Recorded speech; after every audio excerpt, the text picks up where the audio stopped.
Bienvenue. Aujourd'hui, on va s'intéresser à un équilibre extrêmement fragile, mais absolument vital, celui de la glycémie. C'est vraiment une histoire de deux extrêmes, deux types de crises métaboliques qui, même si elles sont à l'opposé l'une de l'autre, peuvent toutes les deux être très dangereuses. Alors, imaginez un peu le tableau. On a deux scénarios. Dans le premier, une personne qui, sur plusieurs heures, devient de plus en plus confuse. Sa peau est sèche, sa respiration est à la fois profonde et rapide, et puis, il y a cette drôle d'odeur fruitée qui se dégage de son haleine. Dans le second cas, c'est l'inverse, c'est ultra rapide. En quelques minutes, une personne devient agitée, toute pâle, couverte de sueur froide, elle se met à trembler. Deux crises, un seul et même système en détresse. Alors, la grande question, c'est comment savoir ce qui est en train de se passer? En fait, tout est une question d'équilibre. Notre corps, pour bien fonctionner, a besoin de se maintenir dans une fourchette de glycémie très très précise. C'est un peu sa zone de confort métabolique. Et pour rester dans cette zone, il a une hormone maîtresse, une sorte de clé universelle qui gère toute l'énergie. Et cette clé, c'est l'insuline. L'analogie est parfaite. Il faut voir chaque cellule de notre corps comme une petite usine qui a besoin de carburant pour fonctionner. Ce carburant, c'est le glucose. Eh bien, l'insuline, c'est la clé qui déverrouille la porte de la cellule pour laisser entrer ce glucose. Sans cette clé, ou si elle ne tourne plus bien dans la serrure, le carburant reste bloqué dehors. Et c'est précisément là que les ennuis commencent. Bon, plongeons dans notre premier scénario. Que se passe-t-il quand il n'y a pas assez d'insuline et que du coup le sucre s'accumule dangereusement?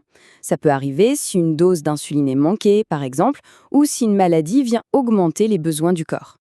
Le résultat, c'est une crise grave qu'on appelle l'acidocétose diabétique. Le point le plus important à retenir ici, c'est vraiment le rythme. Contrairement à une urgence qui vous tombe dessus d'un coup, l'acidocétose, elle, est insidieuse. Elle s'installe tout doucement, ce qui la rend d'autant plus piégeuse parce que les premiers signes peuvent passer complètement inaperçus.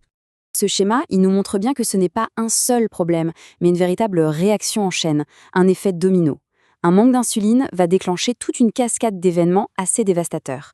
Allez, on va suivre cette chaîne ensemble pour bien comprendre la mécanique.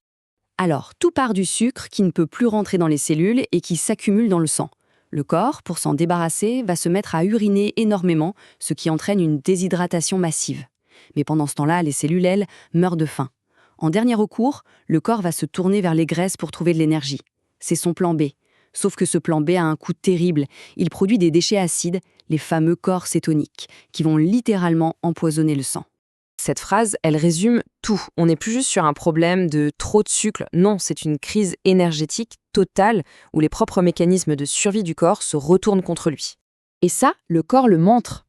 La respiration devient profonde, rapide. C'est la fameuse respiration de Kussmaul. C'est une tentative désespérée pour évacuer l'acide sous forme de gaz carbonique. La laine, elle, prend cette odeur de pomme si caractéristique. Des troubles digestifs apparaissent, la déshydratation s'aggrave et le cerveau, qui baigne dans un milieu devenu toxique, commence à ne plus fonctionner correctement. C'est là qu'arrive la confusion, puis le coma. Allez, on passe à l'autre extrême, qui est tout aussi redoutable. Que se passe-t-il quand la glycémie, au contraire, s'effondre? C'est l'hypoglycémie. Elle est souvent déclenchée par un excès d'insuline, un repas qui a été sauté ou un effort physique un peu trop intense et pas assez compensé. Là, la définition est purement biochimique, très claire. On parle d'un seuil critique, 0,50 g par litre. En dessous de ça, le corps n'a tout simplement plus assez de carburant pour fonctionner normalement. Et c'est une autre sorte de crise qui se met en place. Et ce qui est intéressant, c'est que la réaction du corps va dépendre de la vitesse de la chute. Si la baisse est lente, progressive, ce sont surtout les cellules du cerveau qui vont souffrir en premier. Et ça se voit par des signes neurologiques, une grosse fatigue, un changement de comportement, et ça peut aller jusqu'aux convulsions.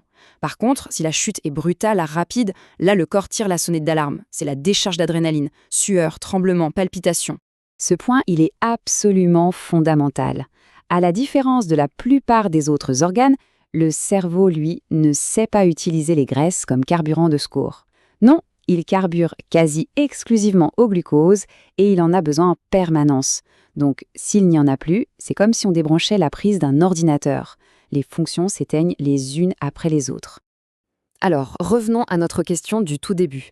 Concrètement, dans une situation d'urgence, comment on fait la différence entre ces deux états? Eh bien, la comparaison directe des signes va tout nous dire. Ce tableau, il résume tout parfaitement. L'indice numéro 1, c'est la vitesse. L'acidocétose est lente, l'hypoglycémie est fulgurante. Ensuite, la peau est un super indicateur. Sèche et chaude pour l'acidocétose, froide et moite pour l'hypoglycémie. Et bien sûr, cette fameuse haleine fruitée qu'on ne retrouve que dans l'acidocétose. Faire la distinction est vital, parce que le traitement de l'un peut être mortel pour l'autre. Alors, qu'est-ce qu'on retient de cette plongée dans les extrêmes du métabolisme? Au fond, tout se résume à une seule chose, une question d'équilibre incroyablement précaire.